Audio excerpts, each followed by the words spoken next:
Welcome to One-on-One. I'm Steve Adubato. It is not actually one-on-one today. We actually have one-on-three. It is our honor and pleasure to introduce three very special guests. Our good friend Rich Robitaille, Associate Vice President, Office of Military and Veteran Affairs, and Tami Pichardo is Director of Military and Veteran Affairs, and Skyla, a service dog in training at Berkeley College, where our good friends at the college are very committed to veterans, those who have served our country and trying to make a difference. Make the connection with Skyla. What's going on here, and what role does Skyla play in helping our veterans? Sure. Many of our veterans who served in combat operations in the recent wars, many veterans come back with a great deal of emotional issues, whether it be PTSD, anxiety, depression, panic attacks, these type of things. Many veterans suffer from these emotional issues their entire life. And there's been a great deal of research to show that dogs who can be trained to identify these conditions and actually help veterans and help soothe them and help relieve those symptoms of those issues that they challenge. Yeah. You have a special relationship with this dog. Well, she is a rescue. And the biggest thing for me was that we were able to adopt a rescue, give her a second chance at life, give her a good home, and give her the second opportunity and the understanding, just like the veterans go through. And I love her and she loves me. She got a second chance. Mm-hmm. Veterans get a second chance when they come back, right? Mm-hmm. So They need that. Describe, break this down for us a little bit. A service dog, right, like Skyla, what do they do for veterans? And be really clear for people, because I don't think people really have a sense of how powerful that connection could be. Talk about it, Rich. Right, dogs can sense the emotions in a person, as you know. So if a veteran has anxiety, suffers depression, for example, if they start bouncing their leg or they start to have a panic attack, the dog can feel that emotion and will go over to the veteran and rest their head on them or serve as someone they can pet and comfort, take their mind off whatever it is troubling them.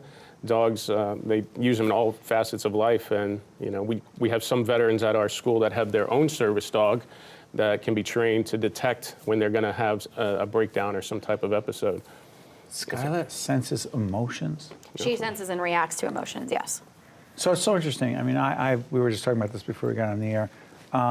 We just got a little puppy named Vinny a few months back. We never really had dogs in our world, in our family. I'm learning to get more comfortable with dogs, because Sure. I'm not going to talk about experience I had earlier on as a kid. But the fact is, I've always had a little bit of fear. She can sense that fear? Absolutely. 100%. How? It's what you put off. It's your body language. It's how you stand. It's how your voice sounds. It's how you look at her and how she's letting you receive her. The angle that you look into her eyes. Are you looking directly or are you looking to the side of her? And so for a veteran, Mm-hmm. he or she is experiencing whatever they're experiencing. Skyla sees that. Yes. She shows emotion. She gets closer. She puts her head on that veteran's lap. What could it do for a veteran that potentially a human being couldn't do?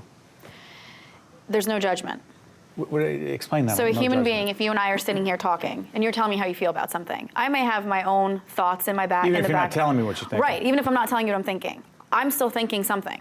Whether it's good, bad, indifferent, I may agree with you, I may disagree with you. She doesn't care. She's here to just give you love and get your love back. She wants to please you. Unconditional. Unconditional, no matter what. There's no judgment. There's no previous thoughts. But nothing. Skyla has right over here, service dog in training. Explain the training, Rich. Well, she's currently under the guidance of a professional dog trainer. Right. The college supports this effort. The trainer is highly qualified in training all different levels, from therapy level to emotional support, all the way up to service dog training. And that process takes about 12 to 18 months to get a dog fully trained to be able to respond to any type of emotional need.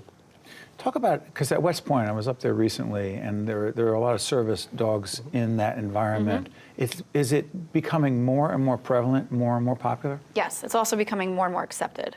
What do you mean accepted? When you used to go out and you used to see someone with a service dog, you would think, oh, they have a problem, something is wrong, they need assistance.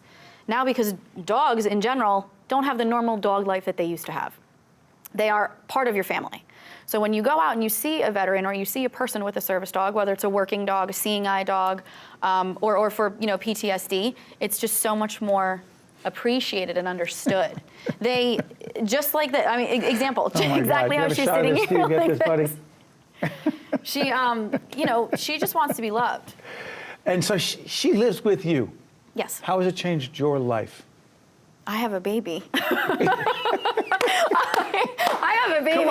Come on, really? Well, for me, personally, Yeah. she's there. When I walk in the door, she's excited to see me. When I'm sitting down and I'm doing work, she's happy to be next to But me. you take her to work?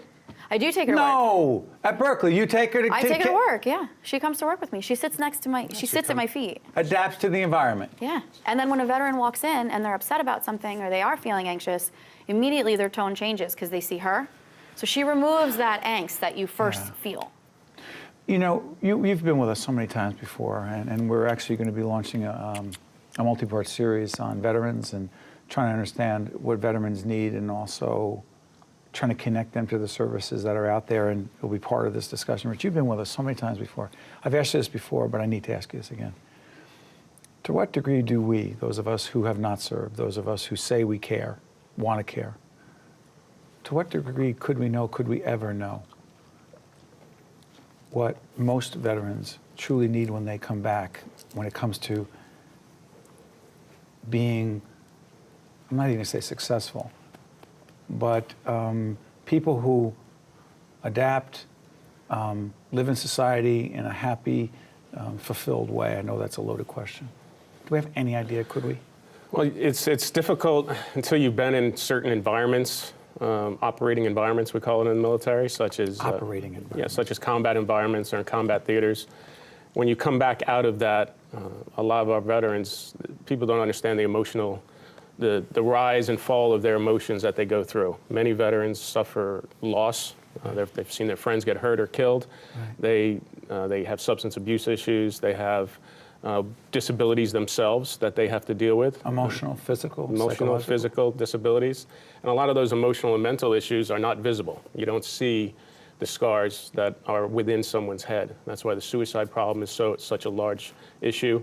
That's why the substance abuse issue is so large. There's so many wounds inside their minds that it's hard to understand unless you're one of them. And that's what dogs can identify and try and help. Describe your service to our country. Well, I have 28 years service in the United States Army. I'm a Desert Storm veteran. You know, it's been a lot of years and a lot of service. I joined when I was 17 and be retiring soon, so almost done. Talk about your commitment to our country when it comes to service. I want to do everything I can to help them. They come home, they go away. I have family members. I'm not military. I have family members that are military. And I see, you know, you can see it in their eyes when you look at someone. What do you see? The need to just be reaccepted, to be told that everything's okay, to be thanked for what they've done. It was their choice, yeah, but at the same time, it's still an amazing experience that, 1% of the, you know, civilians experience? Less. Yeah. Well, listen, Skyla is doing great things. And I wonder if you could just... Skyla is also, I don't know if you can see, she has an X on the top of her head. An X, yeah, I noticed that. She wouldn't fight, so she was supposed to be a fighting dog. And because she wouldn't fight, they scarred her up. They choked her out a bunch of times because her, you know, her bark and everything is a lot different. And she's got a couple little nicks on her nose. I see them. And she had puppies that were taken from her. So she really, you know, she went through the ringer, and she needed a good home. Yeah. Skyla got a second chance, and she's helping others. Thank you for everything that you've done for our country, you're doing now, and thank you for what you're doing, and thank Skyla as well, and also our partners and friends at Berkeley. Okay? Thank you. Thank you. Well done. Stay with us. We'll be right back right after this. Thank you very much. No problem. Thanks for having us. You did so good, Mama.